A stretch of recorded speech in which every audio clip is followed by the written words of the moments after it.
നമ്മുടെ ചെറിയ ചെറിയ സക്സസ്സുകളാണ് നമ്മുടെ വലിയ ഗോള് അച്ചീവ് ചെയ്യാൻ വേണ്ടിയിട്ട് നമ്മളെ പ്രാപ്തരാക്കുന്നത്. അപ്പൊ നമ്മൾ ചെയ്യുന്ന ചെറിയ കാര്യങ്ങൾ എല്ലാം കൂടി ക്ലബ് ചെയ്തിട്ടാണ് അവസാനം നമ്മുടെ ഒരു ഗോളിലേക്ക് നമ്മൾ എത്തുന്നത്. അപ്പൊ പല ആളുകളുടെയും പ്രശ്നം എന്ന് പറഞ്ഞാൽ എല്ലാവർക്കും ഗോൾ ഉണ്ടാവും, എല്ലാ മനുഷ്യർക്കും ഗോൾ ഉണ്ടാവും. പക്ഷെ ആ ഗോളിലേക്ക് എത്താൻ വേണ്ടിയിട്ട് അവർ ചൂസ് ചെയ്യുന്ന ഒരു വേ, അവർക്ക് വേണ്ടത് എന്ന് പറയുന്നത് പെട്ടെന്നൊരു ക്യൂക്ക് റിസൾട്ട് ആവാം. അതല്ല, ഞാനൊരു ഗോൾ സെറ്റ് ചെയ്തിട്ടുണ്ട്, എനിക്ക് വിത്തിൻ 1 month അല്ലെങ്കിൽ വിത്തിൻ 1 year എനിക്ക് അത് അച്ചീവ് ചെയ്യണമെന്നാവാം. പക്ഷെ അവർ സെറ്റ് ചെയ്തിരിക്കുന്ന ഗോൾ ചിലപ്പം ഒരുപാട് വലുതായിരിക്കും. അപ്പൊ ഇങ്ങനെയുള്ള ഗോളിലേക്ക് നമ്മൾ റീച്ച് ആവണമെന്നുണ്ടെങ്കിൽ തീർച്ചയായിട്ടും നമ്മൾ ആ ഒരു ഗോളിനെ ബ്രേക്ക് ഡൗൺ ചെയ്ത് നമ്മൾ നമ്മുടെ ഡെയിലി ലൈഫിൽ, ദൈനംദിന ജീവിതത്തിൽ നമ്മൾ ചെയ്യുന്ന ചെറിയ കാര്യങ്ങളാണ് ആ ഒരു വലിയ സക്സസിലേക്ക് നമ്മളെ കൊണ്ടെത്തിക്കുന്നത്. അപ്പൊ അതിനെ പറ്റിയിട്ടാണ് ഞാൻ ഇന്നത്തെ വീഡിയോയിലൂടെ സംസാരിക്കാൻ പോകുന്നത്. അപ്പൊ നമുക്കൊരു വലിയ ഗോള് നമുക്ക് അച്ചീവ് ചെയ്യണമെന്നുണ്ടെങ്കിൽ നമ്മുടെ ഡെയിലി ലൈഫിൽ ചെയ്യേണ്ട ചെറിയ കാര്യങ്ങൾ വളരെ ഇമ്പോർട്ടന്റ് ആണ്. അതേപോലെ അതിനപ്പുറത്തേക്ക് ഓരോ മാസവും നമ്മൾ ചെയ്യേണ്ട കാര്യങ്ങൾ ഇമ്പോർട്ടന്റ് ആണ്. ഒരു വീക്കിൽ നമ്മൾ ചെയ്യുന്ന കാര്യങ്ങൾ വളരെ ഇമ്പോർട്ടന്റ് ആണ്. നമ്മൾ ഇന്ന് ചെയ്യുന്ന കാര്യങ്ങൾ വരെ നമ്മൾ ആ വലിയ ഗോളിലേക്ക് എത്തിക്കാനുള്ള ലീഡായിട്ട് മാറ്റാൻ വേണ്ടിയിട്ട് നമുക്ക് പറ്റണം. അപ്പൊ അതിനെ പറ്റിയിട്ട് തന്നെയാണ് ഞാൻ ഇന്നത്തെ വീഡിയോ സംസാരിക്കുന്നത്. വീഡിയോ മുഴുവനായിട്ടും കാണുക. കണ്ടു കഴിഞ്ഞാൽ തീർച്ചയായിട്ടും നിങ്ങൾക്കൊരു ക്ലാരിറ്റി കിട്ടും, എങ്ങനെയൊക്കെ നിങ്ങൾക്ക് നിങ്ങളുടെ ഒരു ഗോൾ അച്ചീവ് ചെയ്യാൻ വേണ്ടിയിട്ട് എന്തെല്ലാം കാര്യങ്ങൾ നിങ്ങൾക്ക് പ്രോസസ് ചെയ്യാൻ വേണ്ടിയിട്ട് പറ്റും എന്നുള്ളതിനെ പറ്റി. സോ നമുക്ക് നേരെ വീഡിയോയിലേക്ക് പോവാം. അപ്പൊ നമുക്കൊരു എക്സാമ്പിൾ പറഞ്ഞിട്ട് സ്റ്റാർട്ട് ചെയ്യാം. ഡേവിഡ് ഗോഗിൻസ് എന്ന് പറഞ്ഞിട്ടുള്ള ഒരു നേവി ഓഫീസർ, അദ്ദേഹത്തിന് 300 pound വെയിറ്റിൽ നിന്നും അദ്ദേഹം ഒരു ഫിസിക്കലി ഫിറ്റായ നേവി സീൽ ഓഫീസറായിട്ട് മാറാൻ അദ്ദേഹത്തിനെ സഹായിച്ചിട്ടുള്ളത്, അദ്ദേഹത്തോട് ചോദിച്ചപ്പോൾ അദ്ദേഹം പറഞ്ഞിട്ടുള്ള മറുപടി എന്ന് പറഞ്ഞിട്ടുണ്ടെങ്കിൽ അദ്ദേഹം ഡെയിലി ലൈഫിൽ എടുത്ത ചെറിയ മാറ്റങ്ങളാണ്. അതായത് ഒരു ദിവസം അദ്ദേഹത്തിന്റെ ബെഡ് ശരിയാക്കാൻ, അതായത് എണീറ്റ് കഴിഞ്ഞ ശേഷം അദ്ദേഹത്തിന്റെ ബെഡ് ക്ലീൻ ചെയ്യാൻ വേണ്ടിയിട്ട് ഒരു സമയം കണ്ടെത്തി അത് ചെയ്തു. അതേപോലെ തന്നെ അദ്ദേഹത്തിന്റെ റൂം ഭയങ്കര ഡേർട്ടി ആയിട്ടിരിക്കുന്ന പോലെ അദ്ദേഹത്തിന് ഫീൽ ചെയ്ത് അത് നന്നാക്കാൻ വേണ്ടിയിട്ട്, അത് ക്ലീൻ ചെയ്യാൻ വേണ്ടിയിട്ട് അദ്ദേഹം സ്റ്റാർട്ട് ചെയ്തു. അങ്ങനെയാണ് അദ്ദേഹം 300 pound വെയിറ്റിൽ നിന്നും അദ്ദേഹം ഒരു ഫിസിക്കലി ഫിറ്റ് ആയിട്ടുള്ള നേവി ഓഫീസറായിട്ട് മാറിയിട്ടുള്ളത്. മാത്രമല്ല, അദ്ദേഹം 200 മൈല് 36 hours ഒറ്റ സ്ട്രെച്ചിൽ റൺ ചെയ്തിട്ട് അദ്ദേഹത്തിന്റെ ഫിസിക്കലി ഫിറ്റ്നസ് ലോകത്തിന് മുമ്പിൽ കാണിച്ചു കൊടുത്തതാണ്. അപ്പൊ ഇതിന്റെയൊക്കെ ഒരു മെയിൻ റീസൺ, ഏത് സക്സസ്ഫുൾ ആയ ആളുകളോട് ചോദിക്കുകയാണെന്നുണ്ടെങ്കിൽ അവര് പറയുന്ന ഒരു റീസൺ എന്ന് പറയുന്നത് അവരുടെ ഡെയിലി ലൈഫിൽ ചെയ്യുന്ന ചെറിയ അച്ചീവ്മെന്റുകൾ, ചെറിയ സക്സസ്സുകളാണ് അവരുടെ വലിയ ഗോളിലേക്ക് അവരെ എത്തിക്കുന്നത്. അപ്പോൾ നമുക്ക് ഈ ഒരു വലിയ ഗോള് നമുക്ക് അച്ചീവ് ചെയ്യണമെന്നുണ്ടെങ്കിൽ, അല്ലെങ്കിൽ നമ്മുടെ ചെറിയ ഗോള് നമുക്ക് അച്ചീവ് ചെയ്യണമെന്നുണ്ടെങ്കിൽ നമുക്ക് തീർച്ചയായിട്ടും അതിനോടുള്ള ഒരു പാഷനും അതിനോടുള്ള ഒരു ഡിറ്റർമിനേഷനും നമുക്ക് തീർച്ചയായിട്ടും വേണം. അപ്പൊ നമ്മൾ ചെയ്യുന്ന ചെറിയ പ്രവൃത്തിയിൽ നിന്ന് നമുക്കൊരു എൻജോയ്മെന്റ് കിട്ടണം, നമുക്ക് ആ ഒരു പ്രോസസ്സ് ഇഷ്ടപ്പെടണം. ഇങ്ങനെയൊക്കെ ആവുമ്പോഴേ മാത്രമേ നമ്മുടെ മൈൻഡ് നമ്മുടെ ഒരു പ്രോസസ്സിലേക്ക് കൂടുതൽ ഇൻവോൾവ് ആവുകയുള്ളൂ. അപ്പൊ ഇങ്ങനെ ചെയ്യുമ്പോൾ തീർച്ചയായിട്ടും നമുക്ക് നമ്മുടെ വലിയ ഗോളിലേക്ക്, നമ്മൾ ഡെയിലി ചെയ്യുന്ന ചെറിയ ഗോളുകൾ ക്ലബ് ചെയ്ത് നമുക്ക് വലിയ ഗോളിലേക്ക്, നമ്മുടെ വലിയ ഗോള് നമുക്ക് അച്ചീവ് ചെയ്യാൻ വേണ്ടിയിട്ട് പറ്റും. നമ്മൾ വലുതായിട്ട് സ്വപ്നം കാണുമ്പോൾ തീർച്ചയായിട്ടും നമ്മുടെ ലൈഫിൽ നമുക്ക് സെൽഫ് കോൺഫിഡൻസ്, അതേപോലെ നമ്മുടെ ഒരു എക്സ്പെക്ടൻസി, അതേപോലെ നമ്മുടെ ഒരു പെർസ്പെക്റ്റീവ് ഒക്കെ ടോട്ടലി ചേഞ്ച് ആയിരിക്കും. അപ്പൊ ഈ ഒരു കാര്യങ്ങളൊക്കെ മനസ്സിലാക്കിയിട്ട് നമ്മുടെ ഒരു ഗോൾ സെറ്റ് ചെയ്തിട്ട് ആ ഗോളിലേക്ക് വേണം നമ്മൾ മുന്നോട്ട് കാര്യങ്ങൾ ചെയ്യാൻ വേണ്ടിയിട്ട്. അപ്പോൾ നമുക്ക് ഈ ഒരു ഗോളിലേക്ക് എത്തണമെന്നുണ്ടെങ്കിൽ തീർച്ചയായിട്ടും നമ്മൾ അതിലേക്ക് എടുക്കുന്ന സ്റ്റെപ്പുകളോട് നമുക്കൊരു കമ്മിറ്റ്മെന്റ്സ് വേണം. ആ ഒരു കമ്മിറ്റ്മെന്റ്സ് ഇല്ലാന്നുണ്ടെങ്കിൽ തീർച്ചയായിട്ടും നമുക്ക് നമ്മുടെ ഗോളിലേക്ക് എത്താൻ വേണ്ടിയിട്ട് പറ്റില്ല. അപ്പൊ കമ്മിറ്റ്മെന്റ്സ് എന്ന് പറയുമ്പോൾ നമുക്ക് ആ ഒരു കമ്മിറ്റ്മെന്റ്സ് നമ്മൾ ബിൽഡ് ചെയ്യുമ്പോൾ, നമ്മളിപ്പോ ഒരു എക്സാമ്പിൾ, ഇപ്പൊ നമ്മളൊരു ഡിസിഷൻ എടുക്കാൻ പോവാണ്, ബിസിനസ് സ്റ്റാർട്ട് ചെയ്യാൻ വേണ്ടിയിട്ട്, അല്ലെങ്കിൽ ഒരു പുതിയ എന്തെങ്കിലും ഒരു സ്പോർട്സ് സ്കില്ല് പഠിക്കാൻ വേണ്ടിയിട്ട് ഒരു ഡിസിഷൻ എടുക്കാൻ പോകുന്നതിന് മുമ്പ് നമുക്ക് ആ ചെയ്യുന്ന കാര്യത്തോട് നമുക്കൊരു കമ്മിറ്റ്മെന്റ്സ് വേണം. അപ്പൊ അങ്ങനെ ഒരു കമ്മിറ്റ്മെന്റ്സ് ഉണ്ടെന്നുണ്ടെങ്കിൽ മാത്രമേ നമുക്ക് ആ ഒരു ഗോളിലേക്ക്, അല്ലെങ്കിൽ നമ്മൾ എടുക്കുന്ന ഒരു കമ്മിറ്റ്മെന്റ്സ് നമുക്ക് ഒരു 100% സക്സസ് ആയിട്ട് നമുക്ക് അത് കംപ്ലീറ്റ് ചെയ്യാൻ വേണ്ടി പറ്റുള്ളൂ.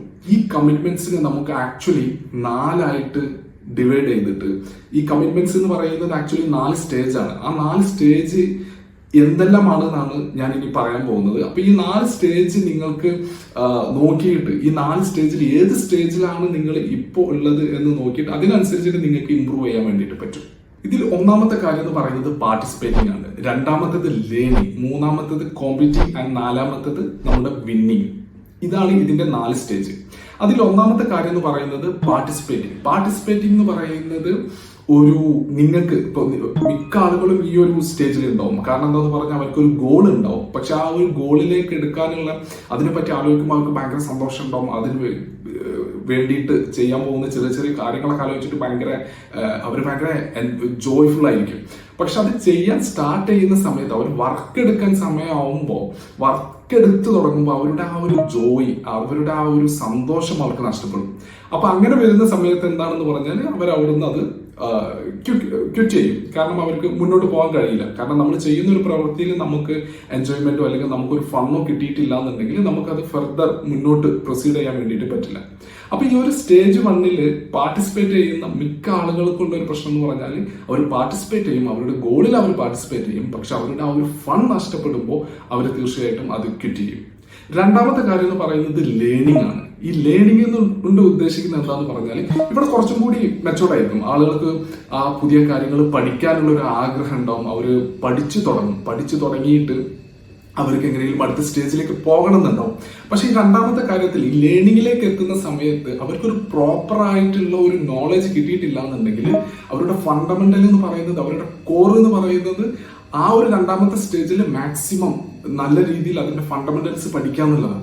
അപ്പൊ ആ ഒരു ലേണിംഗ്, ആ ഒരു ഫണ്ടമെന്റൽസ് അവർക്ക് കിട്ടാതാവുമ്പോൾ തീർച്ചയായിട്ടും അവർക്ക് അടുത്ത സ്റ്റേജിലേക്ക്, അതായത് കോമ്പീറ്റിംഗ് എന്നുള്ള ഒരു സ്റ്റേജിലേക്ക് അവർക്ക് പോകാൻ വേണ്ടിയിട്ട് പറ്റില്ല.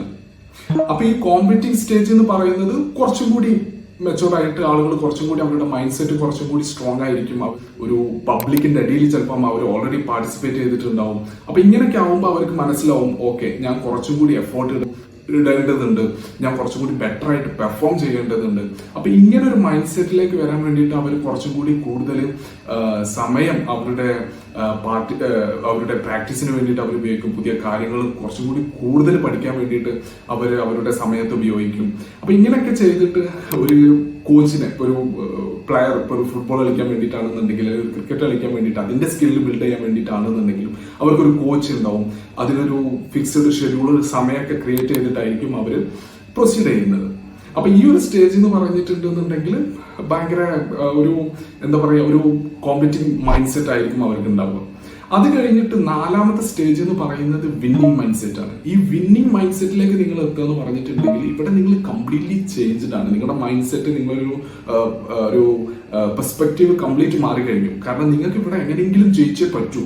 അപ്പൊ അതിന് വേണ്ടിയിട്ട് നിങ്ങൾ ഇല്ലാത്ത സമയം കണ്ടെത്തിയിട്ടും ഒക്കെ നിങ്ങൾ പ്രാക്ടീസ് ചെയ്തുകൊണ്ടേയിരിക്കും. അതേപോലെ ഇപ്പൊ നിങ്ങൾക്ക് അറിയാത്തൊരു കാര്യം നിങ്ങൾ പുതുതായിട്ട് നിങ്ങൾ ഓൾറെഡി നിങ്ങളുടെ മൈൻഡ് സെറ്റാണ്, നിങ്ങളുടെ എല്ലാ കാര്യങ്ങളും സെറ്റാണ്. ഇനി നിങ്ങൾക്ക് വേണ്ടത് പ്രോപ്പറായിട്ട് അതിനുള്ള പ്രാക്ടീസ് കൊടുക്കുക എന്നുള്ളതാണ്. അപ്പൊ അതിന് നിങ്ങളിനിപ്പോ എത്ര ടയേർഡ് ആയാലും, നിങ്ങൾ മെന്റലി ഫ്രസ്ട്രേറ്റഡ് ആണെന്നുണ്ടെങ്കിലും നിങ്ങൾ എക്സ്ക്യൂസ് പറയാതെ, അതിനോടൊന്നും എക്സ്ക്യൂസ് പറയാതെ നിങ്ങളുടെ ആ ഒരു വിന്നിങ് മൈൻഡ് സെറ്റ് ഡെവലപ്പ് ചെയ്ത് നിങ്ങൾ ഒരു ചാമ്പ്യൻ ആവാൻ വേണ്ടിയിട്ട്, ഒരു സക്സസ്ഫുൾ മാൻ ആവാൻ വേണ്ടിയിട്ടുള്ള കാര്യങ്ങളെല്ലാം നിങ്ങൾ ചെയ്തുകൊണ്ടിരിക്കും.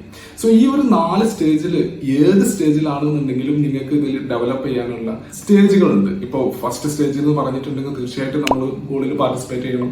മിക്ക ആളുകളും ആ ഒരു സ്റ്റേജിലുണ്ടാവും. രണ്ടാമത്തേത് എന്ന് പറയുന്നത് നമ്മുടെ ലേണിംഗ് ആണ്. നമ്മൾ പഠിക്കണം. അപ്പൊ അതിന്റെ ഒരു കോർ ഫണ്ടമെന്റൽ മനസ്സിലാക്കിയിട്ട് നമ്മൾ പഠിക്കുകയാണെന്നുണ്ടെങ്കിൽ തീർച്ചയായിട്ടും നമുക്ക് അടുത്ത സ്റ്റേജിലേക്ക്, മൂന്നാമത്തെ സ്റ്റേജിലേക്ക് പോകാൻ വേണ്ടിയിട്ട് പറ്റും. മൂന്നാമത്തെ സ്റ്റേജിലേക്ക്, കോമ്പറ്റീറ്റിംഗിലേക്ക് നമ്മൾ പോകുമ്പോൾ നമ്മളൊരു ഗ്രൂപ്പ് ഓഫ് ആളുകളുടെ അടിയിൽ നമ്മൾ നിന്നിട്ട് നമ്മൾ പെർഫോം ചെയ്ത് തുടങ്ങും. അപ്പൊ നമ്മുടെ മൈൻഡ് സെറ്റ് ഒന്നും കൂടി സ്ട്രോങ് ആവും. നമുക്ക് കുറച്ചും കൂടി വേഗത്തിൽ കാര്യങ്ങൾ പഠിക്കാൻ വേണ്ടിയിട്ടുള്ള ഒരു ആവേശം ഉണ്ടാവും. നാലാമത്തേത് എന്ന് പറയുന്നത് വിന്നിങ് മൈൻഡ് സെറ്റ് ആണ്. അവിടെ ഒരു എക്സ്ക്യൂസും ഇല്ല.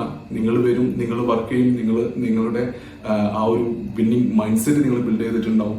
നിങ്ങൾ ഒരു ചാമ്പ്യൻ ആയിട്ട്. അപ്പൊ ഈ ഒരു 4 സ്റ്റേജ് മനസ്സിലാക്കിയിട്ട് ഇതിൽ ഏത് സ്റ്റേജിലാണ് നിങ്ങളെന്ന് നോക്കിയിട്ട് അതിനനുസരിച്ചിട്ട് നിങ്ങൾ പെർഫോം ചെയ്യാൻ വേണ്ടിയിട്ട് ശ്രമിക്കുക. മിക്ക ആളുകളും ഇതിന്റെ ഫസ്റ്റ് സ്റ്റേജിലോ സെക്കൻഡ് സ്റ്റേജിലോ ആയിട്ട് അവർ ക്വിറ്റ് ചെയ്യും. കാരണം ഫസ്റ്റ് സ്റ്റേജ് എന്ന് പറയുന്നത് എല്ലാവർക്കും പാർട്ടിസിപ്പേറ്റ് ചെയ്യാൻ വേണ്ടിയിട്ട് പറ്റും. സെക്കൻഡ് സ്റ്റേജ് എന്ന് പറയുന്നത് എല്ലാവർക്കും ലേൺ ചെയ്യാൻ വേണ്ടിയിട്ട് പറ്റും. പക്ഷേ ഒരു ഫണ്ടമെന്റൽ കോർ ആയിട്ടുള്ള കാര്യങ്ങൾ പഠിച്ചിട്ടില്ല എന്നുണ്ടെങ്കിൽ തേർഡ് സ്റ്റേജിലേക്ക് പോകാൻ വേണ്ടിയിട്ട് കഴിയില്ല. അപ്പൊ ഈ 4 സ്റ്റേജിൽ ഏത് സ്റ്റേജിലാണ് നിങ്ങൾ എന്നുള്ളത് മനസ്സിലാക്കിയിട്ട് അതിനനുസരിച്ചിട്ട് നിങ്ങൾ തീരുമാനം എടുക്കുക. അപ്പൊ ഈ 4 സ്റ്റേജിൽ ഏത് സ്റ്റേജിലാണെന്നുണ്ടെങ്കിലും നിങ്ങളുടെ മൈൻഡ് സെറ്റ് ചേഞ്ച് ചെയ്ത് ആ ഒരു കമ്മിറ്റ്മെന്റ്സ് നിങ്ങൾ കൂടുതൽ ബിൽഡ് ചെയ്യുക. നിങ്ങളുടെ ആ ഡിറ്റർമിനേഷൻ തീർച്ചയായിട്ടും നിങ്ങളുടെ ഉള്ളിലുണ്ടെങ്കിൽ മാത്രമേ നിങ്ങൾക്ക് ആ ഒരു സക്സസ്ഫുൾ ആയിട്ടുള്ള നിങ്ങളുടെ ഗോൾ, നിങ്ങളുടെ ആ ഒരു വിഷൻ നിങ്ങൾക്ക് അച്ചീവ് ചെയ്യാൻ വേണ്ടിയിട്ട് പറ്റുള്ളൂ. അപ്പൊ തീർച്ചയായിട്ടും ഈ വീഡിയോ നിങ്ങൾക്ക് ഉപകാരപ്പെടും എന്ന് ഞാൻ വിശ്വസിക്കുന്നു. അപ്പൊ മറ്റൊരു വീഡിയോയുമായിട്ട് നമുക്ക് അടുത്ത ദിവസം കാണാം. അതുവരെ ബൈ.